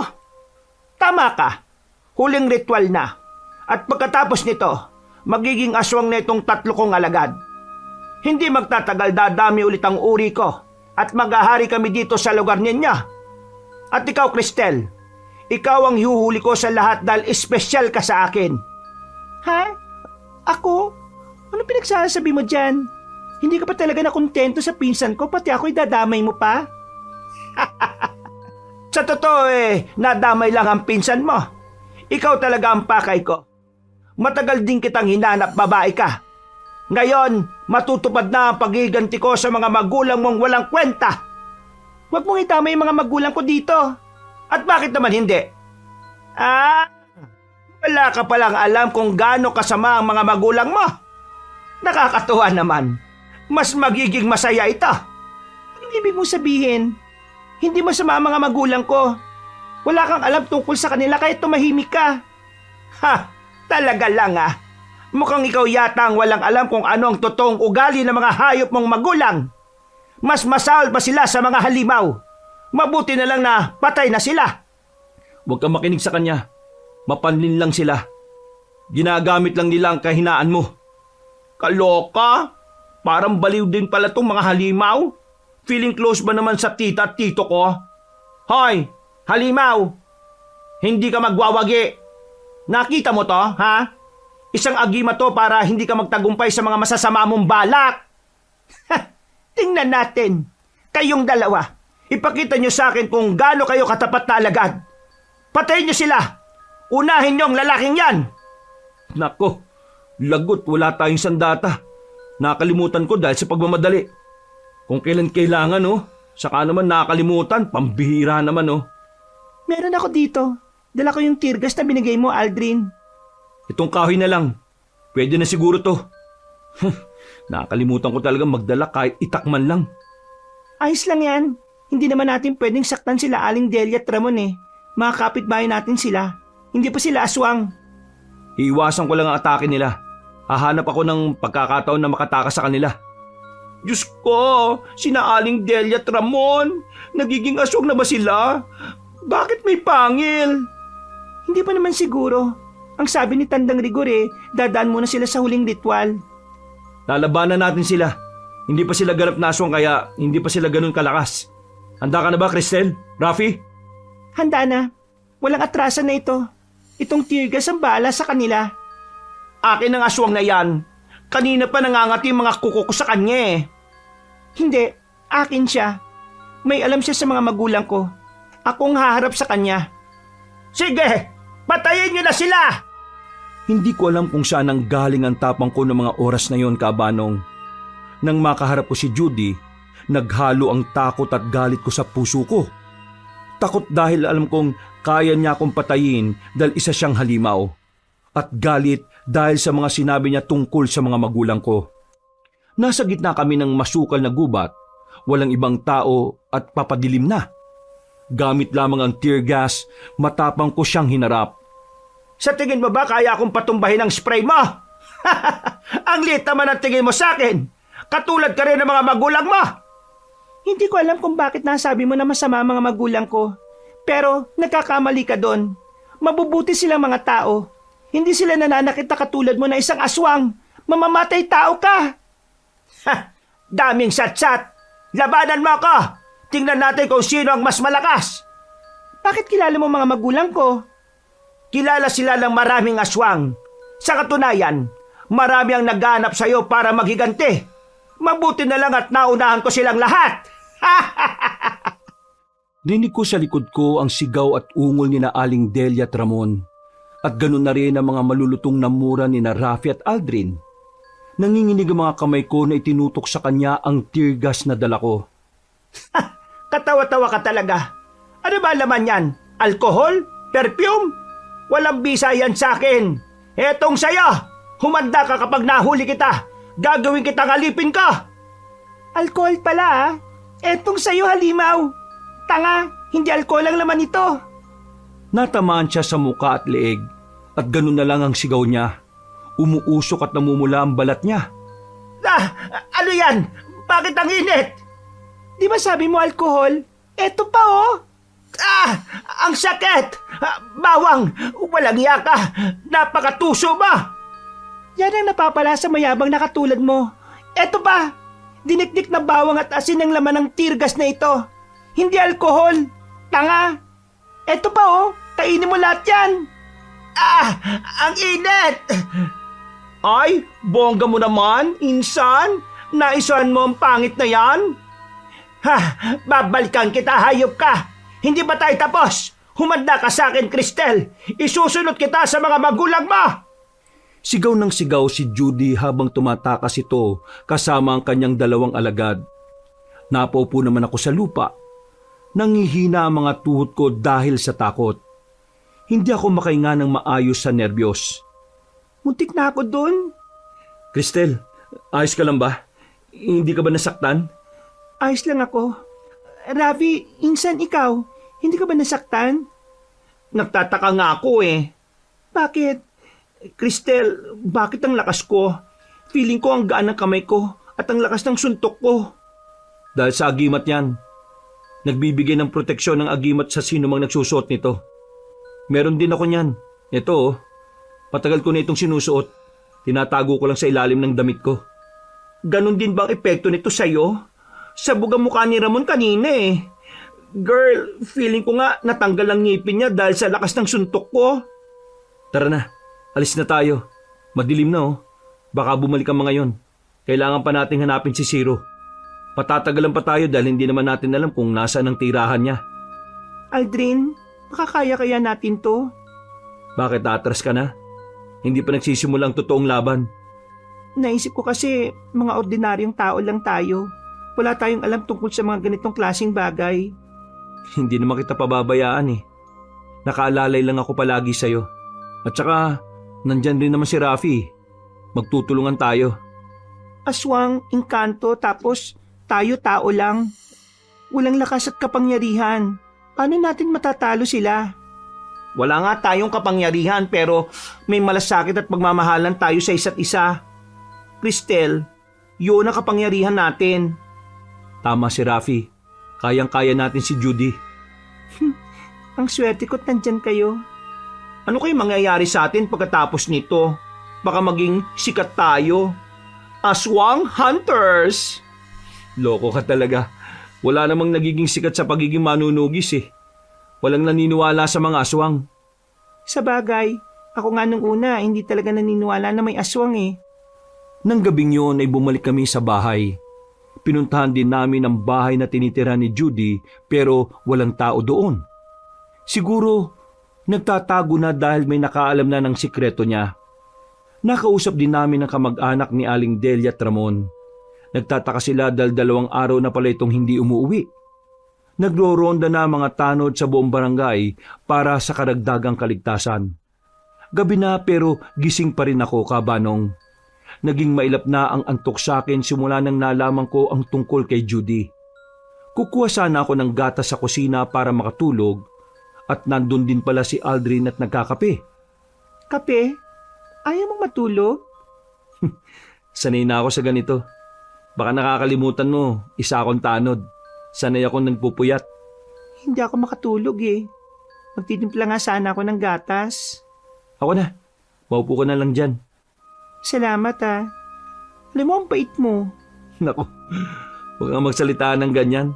Nahihiya tuloy ako sa iyo eh. Bakit naman? Totoo naman talaga na mabait ka. Matulungin ka sa kapwa at may malasakit. Ano pa ba? Gwapo. Pwede na. Binola mo pa talaga ako ha. Hindi naman. Medyo totoo naman kasi nagwapo ka eh. Medyo. Oo. Oh, eto na nga gatas mo. Mainit pa yan ha. Namagitan sa aming 2 katahimikan habang si Aldrin ay humihigop ng kape niya at ako naman ng mainit na gatas. Napakatahimik ng gabi. Pero sa likod ng katahimikang yon ay may nakaabang na kadiliman. At kung hindi naman yon mapipigilan, lalamunin nito ang buong baryo namin. Doon na ako bumigay. Makakaya nating patayin si Judy? Paano kung hindi natin mahanap si Zero? Paano ang pinsan ko? Magiging aswang na ba si Rafi? Kanang umiyak. Hahanap tayo ng paraan. Hindi tayo titigil hanggat hindi natin napapatay yung Judy na yon. Lokong aswang na yon. Lumipat lang dito sa lugar natin para maghasik ng lagim. Narinig mo ba yung mga sinabi niya? May alam siya tungkol sa mga magulang ko. Sa totoo lang, hindi ko ganong kilala si nanay at tatay eh. Bata pa lang kasi ako nung mamatay sila. Kaya doon ako tumira kina Rafi. Anong klaseng tao ba yung mga magulang ko? Bakit sinabi ni Judy na masasama sila? Ay nako, sinabi ko naman sa iyo na huwag kang maniniwala sa mga sinasabi ni Judy. Nagsisinungaling lang yon. Hindi eh. Malakas ang kutob ko na nagsasabi siya ng totoo. Huwag mo nang isipin yon. Sige na, magpahinga ka na. Maaga pa tayo bukas. Mas importante si Rafi. Ililigtas natin ang pinsan mo. Saka na natin iisipin yung tungkol sa nakaraan, okay? Maraming salamat ha. Napakabuti mo talaga sa amin ni Rafi. Naku, wala yun. Kaibigan ko kayong 2. Tsaka, tanod ako, di ba? Iniisip ko rin ang kapakanan ng barangay natin kaya tutulong ako hanggat makakaya ko. Kinabukasan, nagising na lamang ako na nagwawala si Rafi. Mabuti na lang at naroon si Aldrin. Pagkababa ko, tumambad sa akin na nagkalat na dugo sa sala ng bahay ko. Rafi, anong nangyari dito? Bakit ang daming dugo? Diyos ko, kaninong dugo ito? Cristel, patawad. Hindi ko talaga kayang pigilan eh. Nangihina ako kapag hindi ako nakakakain ng hilaw na karne. Si Rafi kasi, nadatnang ko sa labas. May kinakain na kambing. Pinigilan ko siya. Kaso, dinala niya dito sa loob yung patay na kambing. Kaya ayun, daming dugo dito. Sinaktan ka ba niya? Mukhang lumalala na siya eh. Kailangan na natin puntahan si Zero para matapos na tong lahat ng ito. Anong gagawin ko, Insan? Magiging katulad na ba ako ni Judy? Ayoko. Mas gugustuhin ko na lang na mamatay kaysa maging halimaw na pangit. At ayoko may masaktan akong tao. Bakla lang ako, pero hindi ako kanibal. Ah, Ano kami ba yung kinain mo? hindi ko nga alam eh. Siguro kay Mang Gusting yun. Sila lang naman ang may maraming alagang hayop dito eh. Nako, tsak na magagalit yun. Kaya pala dumarami ang kaso ng pagkawala ng mga hayop eh. Kagaguan din pala ni Judy to.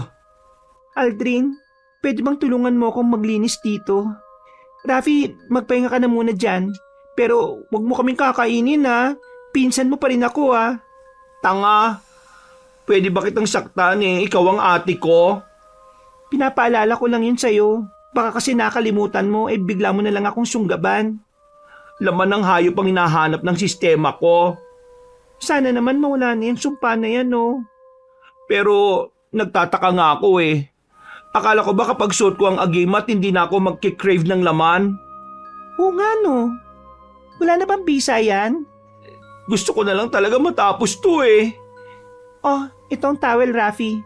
Punasan mo nga yung sarili mo. Naliligo ka na sa dugo eh. Maligo ka nga muna.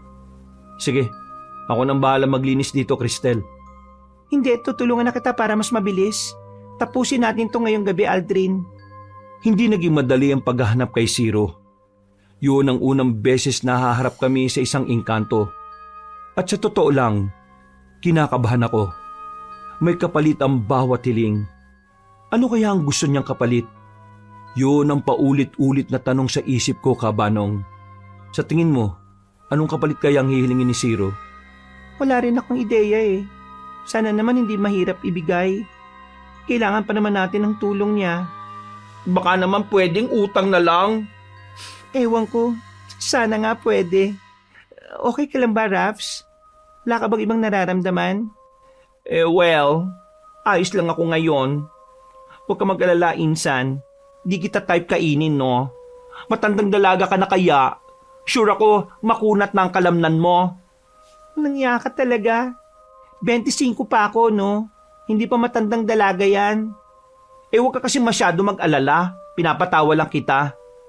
Bilisan na lang natin hanapin yung Zero na yan. Ang arte. Baka naman bakla din yung engkantong yan, ha? Arte ng pangalan eh. Zero. Cristel, Rafi, tingnan niyo yun, oh. Isang puno na napapalibutan ng mga alitap-tap. Yan na siguro yung hinahanap natin. Ang puno kung saan nakatira si Zero. Wow! Ang ganda naman yan! Parang Christmas tree! Tara, lapitan natin. Maliit lang ang puno kung titingnan mo sa malayo. Pero napakalaki pala nito sa malapitan. Nalula kami sa sobrang laki nito. Wala kaming ideya kung paano tatawagin si Zero. Ilang minuto na kaming nakatayo doon. Tinatawag ang pangalan niya pero wala pa rin. Hanggang sa bumuka ang isang bahagi ng puno at lumabas doon ang isang napakagwapong nilalang. Puti ang buhok nito na umabot hanggang talampakan. Matangkad siya at kulay ginto ang kanyang mga mata. Ngumiti siya sa amin at nagsalita. Parang sa loob ng kuweba ang boses, malalim pero malamig. Mga mortal, ano ang pakay niyo sa akin? Bakit narito kayo sa aking tahanan? Siya na yung engkanto, girl. Ay, ang gwapo. Bakit hindi man lang tayo na-inform na ganito pala kagwapo ang engkanto, Day? Uy, mais ka nga dyan. Ang landi mo talaga. Pag ito hindi tayo pinagbigyan, bahala ka, magiging aswang ka na talaga.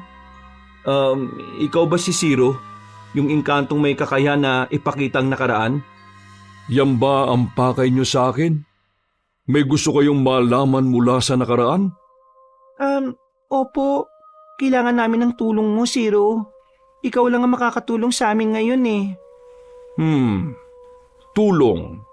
Ang salitang yan, napakasarap pakinggan. Pagtulong. At sino naman ang nagsabi sa inyo na ako ang kailangan nyo? Maraming engkanto sa kagubatang ito. Bakit ako? Itong kaibigan kasi namin, naaswang siya. Inuwan siya ng isang dayunog. At kailangan naming malaman kung paano papatayin ang aswang na yon para mailigtas namin itong si Rafi. Isang dayunog pala ang aswang. Nakakatawa ang mga aswang na yan. Ang kaunti lang ng bilang nila dito sa mundo pero ang hirap nilang patayin dahil walang nakakalam kung paano maliban na lamang sa mga taong tumugis sa kanila noon. At yun nga ang kailangan namin. Sabi ng albularyong si Tandang Rigor, may mga tagutugis noon na pumapatay ng mga dayunog. Gusto sana naming malaman kung anong ginamit nila at kung paano nila napatay ang mga dayunog. Sa tingin nyo ba, tutulungan ko kayo dahil kailangan nyo ng tulong ko? May kapalit pa ang lahat ng tulong na ibibigay mo? Matalino kang bata. Gusto kita. Madali kang kausap. Hindi ako nagbibigay ng tulong na walang kapalit. Dapat alam nyo na yan bago pa kayo nagpunta rito, mga mortal. Anong kapalit ba yung gusto mo? Tingnan natin. Sa ngayon, wala pa kasi akong maisip. Pwede bang utang muna? Alam mo yon, sa susunod ka na lang maningil. Huy, ano ka ba? Tumimik ka nga muna. Utang? Nakakatuwa ka naman. Sige, pero maniningil ako sa inyo. Hindi nakakalimot ang isang engkanto sa mga kasunduan. Nagkakaintindihan ba tayo, mga mortal? Teka, sandali lang. Huwag kang padalos-dalos. Hindi pwedeng pumayag ka sa isang kasunduan na hindi mo alam ang kapalit. Masyadong delikado yan. Magaling. Matalino ka, lalaki. Pahala na. Gusto ko lang talagang maibalik sa dati ang pinsan ko eh. Kahit anong kapalit pa yan. Basta mawala lang ang sumpa kay Rafi. Girl, huwag ka naman ganyan. Naiiyak ako. Sigurado ka ba talaga? Baka magsisi ka. Tuso ang mga engkanto. Paano ako magsisisi kung ang kapalit naman ng lahat ng yan kaligtasan ng pinsan ko? Siya lang ang meron ako sa mundong ito. Ayoko siyang mawala. Ayoko mapahamak siya. Cristel naman, nakakainis ka. Ang drama naman talaga ng mga mortal. Ang ikli na nga ng buhay nyo, ang dadrama nyo pa. Pero sige, magbibigyan ko kayo sa mga hiling ninyo. At dahil busilak ang puso nitong si Cristel, ito ang para sa'yo. Bigla na lamang nagliwanag ang harapan namin at nagkaroon ng parang palabas. Nung unay hindi ko maintindihan kung ano ang pinapalabas. Saka ko lang napansin na pamilyar sa akin ang dalawang tao na nakikita ko. Ang nanay at tatay ko. Nasa liblib na lugar silang dalawa. Tumatakbo habang hawak ang isang punyal na may mga marka. Sa likod nila ay may mga grupo ng aswang. Marami at hinahabol sila. Sa unang pagkakataon, nakita ko ang nanay at tatay ko sa malapitan. Malabo kasi ang alaala ko sa kanila kasi 5 taong gulang pa lamang ako nung sabay silang dalawa na namatay. Sinunggaban ng nanay ko ang isang aswang at pinunit nito ang lalamunan. Lumabas ang tila hugis puso na laman doon at sa kanya yun sinaksak ng paulit-ulit hanggang nawala ng buhay ang halimaw. Tapos biglang nawala ang mga imahe. Nakita mo na ang kailangan mong makita, mortal. Umalis na kayo at gawin niyo ang nararapat niyong gawin. At huwag yun na akong gagambalain pa. Nakita mo yun? Sa lalamunan ng isang dayunog. May 2 puso sila ron. Yun ang kailangan natin puntiryahin para mapatay natin sila. Ang nanay at tatay ko yun. Ibig sabihin ba? Mga manunugis ng aswang ang mga magulang mo, Cristel. Kaya siguro nagiganti si Judy sa'yo dahil sa mga magulang mo. Kayong tatlo, mabubuti kayo na mga tao. Nakikita ko kung gaano kalinis sa mga puso ninyo. Handa kayong tumulong sa kapwa. Natutuwa ko at may mga tao pa pala na katulad ninyo. Sa kuweba dun sa silangan, matatagpuan nyo ang hinahanap ninyo. Tanggapin nyo ang basbas ng isang engkanto. Magtatagumpay kayo sa misyon ninyo. Bigla na lamang nawala si Zero. Naiwan kaming 3 doon sa puno kasama ang mga alitaptap na tila walang alam kung ano lang ang nangyari. Naintindihan kagad namin ni Aldrin na nasa kuweba nagtatago si Judy kaya wala nito sa bahay na tinitirhan. Halos hating gabi na. Madilim ang kagubatan pero maliwanag ang buwan. Malapit na kami sa kuweba na may humarang sa amin. 5 malalaking mga aso. Anong klase mga aso to? Bakit ang lalaki nila? Sigurado ko na galing kay Judy ang mga yan. Halimaw na aso. Ha? May ganun ba? Oo, naikwento ng lolo ko noon ang tungkol sa mga halimaw na nagpapanggap na aso. Aswang din mga ito? Hindi, mga alaga sila ng aswang. Ako nang bala sa mga doggies na ito. Total, animal lover naman ako eh. Sige na, alis na kayo. Oras na para itigil ang kasama ng Judy na yon. Mag-iingat ka ha. Ang lalaki ng mga asong yan. Ha! Ramdam ko ang kapangyarihan ng agimat ni Tandang Rigor, no? At ang basbas ni Zero. Aso lang ang mga ito. Caring-caring ng beauty ko ito. Cristel, gamitin mo ito. Punyal yan ng lolo ko. Ang tanging pamana na iniwan niya sa akin. May nakasulat na orasyon dyan. Alam kong kayang-kaya mong puksain si Judy. Gamit niyan. Maraming salamat. Sige, tayo na. Nagmamadali kaming nagpunta ron at tama nga si Zero. Nandun nga si Judy. Hinihintay kami. Sa gitna ng altar ay naroon si Aling Delia at Ramon. Nakatayo lang at naghihintay sa utos galing kay Judy. Sa wakas, nandito na ang ating espesyal na bisita. Oh, nasaan ang pinakamamahal kong si Rafi? Katapusan mo na ngayon. Hindi ka magwawagi sa mga masama mong balak. Kahit kailan, hindi magtatagumpay ang kadiliman. Aba, ang tapang mo na ha. Sino bang kakampi mo? Yung engkantong hindi marunong tumupad sa usapan? Huwag ka nang umasa pa. Hindi lahat ng pinakita ni Zero ay totoo. Wala akong pakialam. Basta ang alam ko, ngayong gabi, ikaw ang mamamatay at may babalik sa tama ang lahat. Kawawang Cristel. Alam mo naman na hanggang pangarap ka na lang.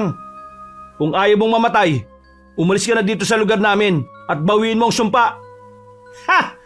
Akala nyo ganun lang kadali yan? Kay tagal kong hinintay ang oras na ito na makaharap ko ang nag-iisang anak na mga walang hiyang tagatugis na pumaslang sa buong pamilya ka. Pumaslang sa buong pamilya mo? Walang kasing sama mga magulang mo. Nananahimik kami mga dayunog sa isang liblib na lugar. Hindi kami naghahasik ng lagim katulad ng ibang mga aswang. Pero anong ginawa nila? Inubos nila ang pamilya ko. Wala silang awa. Kahit na nagmamakawa ang mga kapatid ko, hindi sila nakinig. Dahil masama kayo. Kahit na sabihing hindi kayo nananakit, hindi nyo mababago ang katotohanan na kampon pa rin kayo ng kadiliman. Tama na, maraming satsat. Tapusin na natin to. Mayabang ka ha. Ikaw ang uunahin ko. Sugurin niyo sila. Patayin niyo ang lalaki. Walang kwenta yan. Ako nang bahala kina Aling Delia at Ramon. Basta huwag mong kalimutang gamitin ng punyal ha. Huwag kang mag-alala. Nasa likod mo lang ako palagi, okay? Sige, handa na ako. Alam kong gagabihan ako ng mga magulang ko sa laban na ito. Etong asin. Gusto nyo to, di ba? Paborito ng mga aswang ang asin at bawang. Sige, lapit kayo. Nang matusta kayo. Judy, akong hanapin mo. May atraso mga magulang ko sa iyo, di ba? Tapusin na natin to. Huwag mo na idamay ang pinsan ko. Pakawalan mo siya sa sumpa. Ako lang naman ang pakay mo, di ba? Ano ko, tanga? Hindi mo ako mauto. Matagal na panahon na itong nakaplano.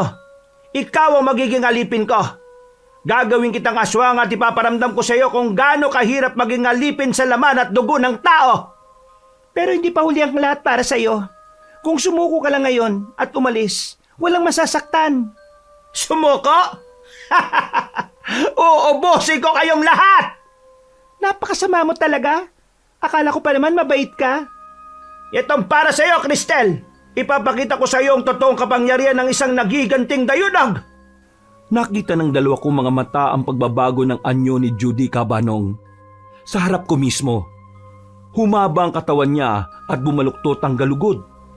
Ang mga mata ay naging kulay itim at bumukas ng pagkalaki-laki ang kanyang bibig. Napakalaki na nasa tingin ko kayang lamunin ng isang buong tao.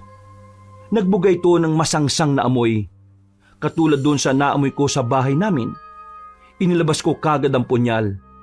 Sa loob ng bulsa ko ay ang isang pakete ng asin at mga bawang. Hindi man ako marunong makipaglaban sa mga aswang pero hindi rin ako nagpunta ng hindi handa. Kung may lakas at bilis siya, Ako, may utak. Nang lumingon ako kay Aldrin, patuloy itong nakikipaglaban kay Aling Delia at Ramon.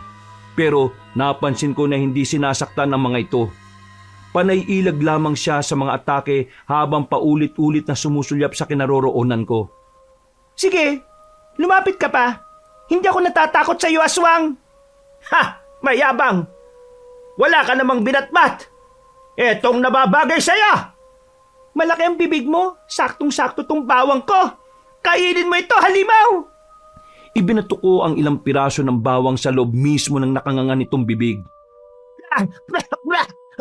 Bawang! Ang init! Yan ang nararapat sa iyo. Akala mo matatalo ko sa isang bawang? Nagpapatawa ka! Malakas ako, Cristel!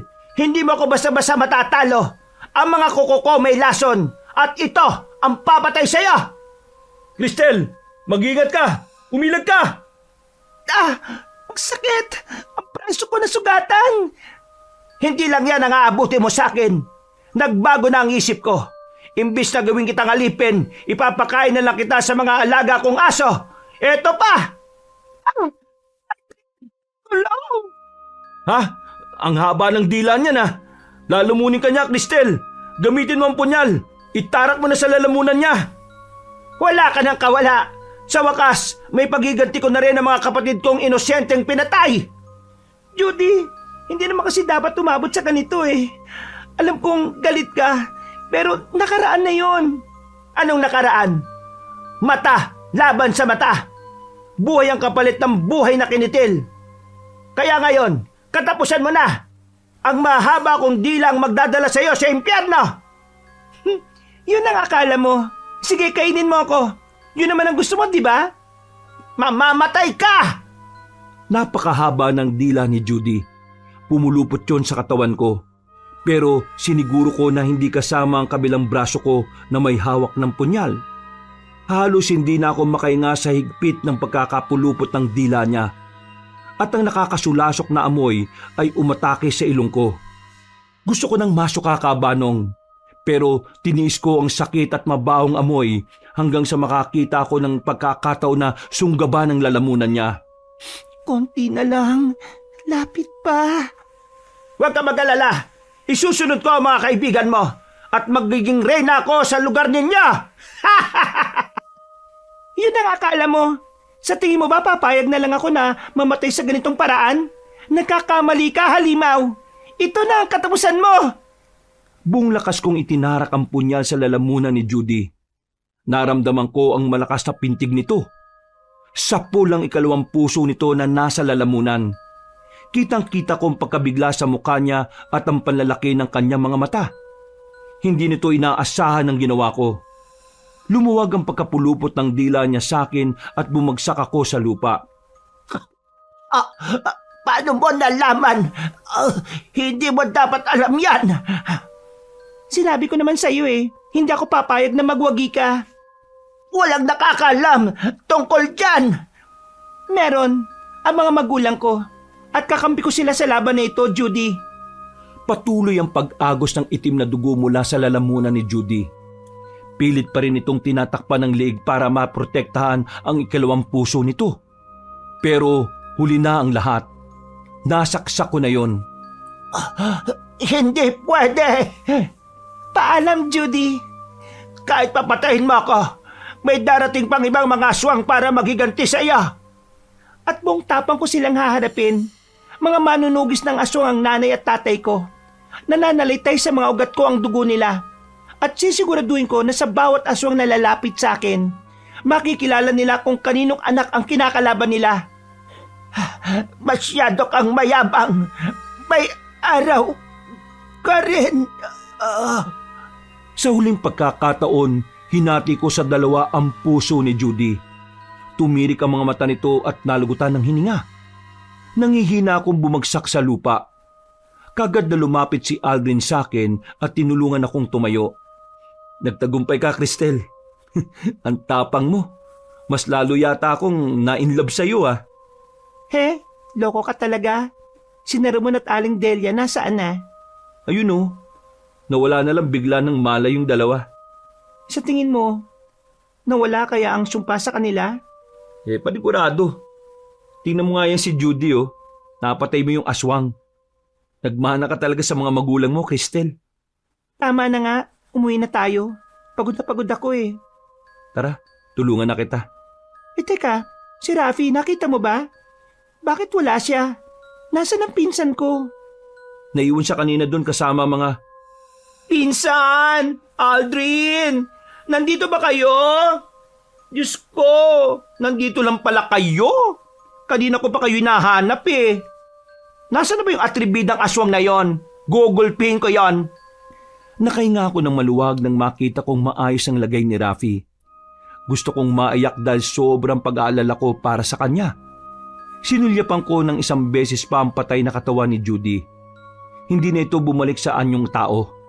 Nangingitim na ang balat nito. Kinabukasan ay maraming tao ang nag-aabang sa amin sa labas ng bahay. Naroon si Kapitan at ang ibang mga tanod. Marami ang namangha sa ginawa namin. Marami ang nagpapasalamat. Tinulungan din kami ni Tandang Rigor. Dinala namin sina Aling Delia, Ramon at Rafi sa kanya para isagawa nito ang ritual upang hindi na matuloy ang pagiging aswang ng mga ito. Isang ritual na makapangyarihan upang masigurado na naputol na ang sumpa. Ang ritual ng pagputol ng ugat ng dilim. Hindi ito isang ordinaryong ritual. Mapanganib ito at ang mga may matataas na antas na albularyo lang ang pwedeng magsagawa ng ritual na yon. Katulad ni Tandang Rigor na isang mananambal ng 4 na anito. Ano? Handa na ba kayo? Hindi madali ang ritual na ito. May posibilidad na lalamunin ng dilim si Rafi. Nakasalakay sa determinasyon niya ang tagumpay ng ritual na ito. Handang-handa na po ako, Tandang Rigor. Gagawin ko po ang lahat. Kahit gaano kahirap, maputo lang ang sumpang ito. Ayoko maging halimaw. Nandito lang ako, Raps. Kaya mo yan. Sige, simulan na ang ritual. Pinahira ni Tandang Rigor ng langis ang katawan ni Rafi. Kitang-kita ko ang pag-usok ng balat ni Rafi at nagsimula na itong dumaing hanggang sa sumisigaw na ito. Nasasaktan at hindi mapakali. Ang init! Ano yan? Parang sinisilaban ng loob ko. Tandang Rigor, ang init ng katawan ko. Aray! Yan ang ugat ng dilim. Kailangang maputol yan. Huwag kang gumalaw dahil sisimulan ko na ang ritual. Sa 4 na sulok, sa 4 na dito, sa liwanag ng hating gabi, pinuputol ko kadena na kadiliman. Kumalas ka! Umalis ka! Maputol ka! Ang init! Nasusunog ang katawan ko! Aray! Lumakas ang hangin sa loob ng kuweba. Tila nililindol kami habang binibigas ni Tandang Rigor ang kanyang ritual. Nanginginig ang buong katawan ko sa nasaksihan. Tunay nga na makapangyarihan si Tandang Rigor. Ilang sandali pa ay may maitim na anino nang lumabas sa bibig ni Rafi. At bigla na lamang itong nanghina. Ayan na ang ugat ng dilim. Kailangang maselyuhan ko yan. Kung hindi, babalik yan sa katawan ni Rafi. Ito ang abo para makulong ka at hindi na makapangambala pa ng tao. Sa liwanag ng araw, sa apoy ng buhay, sa tubig ng ilog at sa hangin ng gabi, pinuputol ko ang ugat. Pinapatay ko ang dilim. Bumalik ka sa kadilimang pinagmulan mo! Dumagungdong ang boses ni Tandang Rigor sa loob ng kuweba. Mas lalong lumakas ang hangin. At hindi ko alam kung saan ang gagaling yon dahil nasa kuweba kami. Hindi tumigil si Tandang Rigor sa pagbibigkas ng orasyon. Hanggang sa sumigaw ang itim na anino at sumabog ito. Nawala bigla ang hangin sa kuweba at sumunod ang nakabibinging katahimikan. Nawala rin ang lindol. Tapos na po ba? Wala na po bang sumpa, Tandang Rigor? Malakas si Rafi. Ang kagustuhan niyang bumalik sa liwanag ang siyang tumulong sa kanya para maputol natin ang ugat. Kusa mong tinalikuran ng dilim. Hindi madali ang ritual na ito. Kaya sa susunod maging maingat na kayo. Mapanlin lang ang mga aswang. Kaya dapat maging handa kayo sa lahat ng oras. Maraming salamat po, Tandang Rigor. Maraming salamat po talaga sa mga tulong niyo. Pagkatapos kay Rafi ay ganun din ang ginawa ni Tandang Rigor kina Aling Delia at Ramon. Bumalik man sa dati ang lahat, ay hinding-hindi pa rin nawawala sa alaala namin ang kagimbal-gimbal na sinapit namin sa kamay ng isang aswang. Ang pangyayaring yon ay nagpapaalala sa atin na huwag basta-basta magtitiwala sa mga hindi kilalang tao, lalo na kapag nagbibigay ito ng pagkain. Hindi naman kasi natin alam kung ano ang totoong motibo nila. Muli kami bumisita ni na Rafi at Aldrin kay Tandang Rigor para pasalamatan ito sa tulong na nagawa niya. Nagdala kami ng maraming pagkain at masayang nagpiknik sa tabi ng batis malapit sa kanyang kubo. Nung nalaman niyang manunugis pala ang mga magulang ko, ay nangako siya na tuturuan niya ako kung paano pumaslang ng mga aswang. Ako si Cristel, ordinaryong tindera lang, anak ng isang manunugis ng aswang. Hindi ko man nakilala ang aking mga magulang, pero ramdam ko ang presensya nila sa bawat misyon na kinakaharap ko. Mga kabangers, mga kayanggaw, si Kabanong po. Bago tayo magwakas ay nagpapasalamat muna ako sa lahat ng mga sumubaybay sa bagong kwento natin ngayong araw na ito. Ngayon, kung medyo nabitin po kayo sa kwento, kung maaari lang po ay bisitahin nyo rin po yung iba pa natin mga channel. Yung mga kwento ni Kabanong kung saan mas mahaba po ang kwento doon at syempre, meron po itong music and effects. Pero kung nabitin din po kayo uli doon, etong mas maganda, yung bagong-bagong channel natin na ang pamagat ay Kabanong version 2.0 kung saan may mga moving images na po doon. Kaya pwede na ho kayo manood habang nakikinig ng mga kwento natin. O pwede namang nakikinig lang kasi yung narration natin may mga music and effects pa rin yon. Kaya mas maganda, hindi ba? Ngayon kung nagustuhan niyo po yung mga ganitong klase ng kwento, huwag niyo pong kakalimutan na mag-subscribe lalong-lalo na dito sa Pamela Clamil kasi konti pa lang po mga subscribers natin. At lalong-lalo na dun sa bagong-bagong channel natin na Kabanong version 2.0. Sana makasama kayo dun sa unang 100,000 subscribers ng channel natin na yon. At para hindi kayo mahirapan na hanapin yung channel na yon, ilalagay namin sa pin comment yung link ng mga channels na yon para hindi na kayo mahirapang maghanap. Hanggang sa mga susunod na kwento, wakas!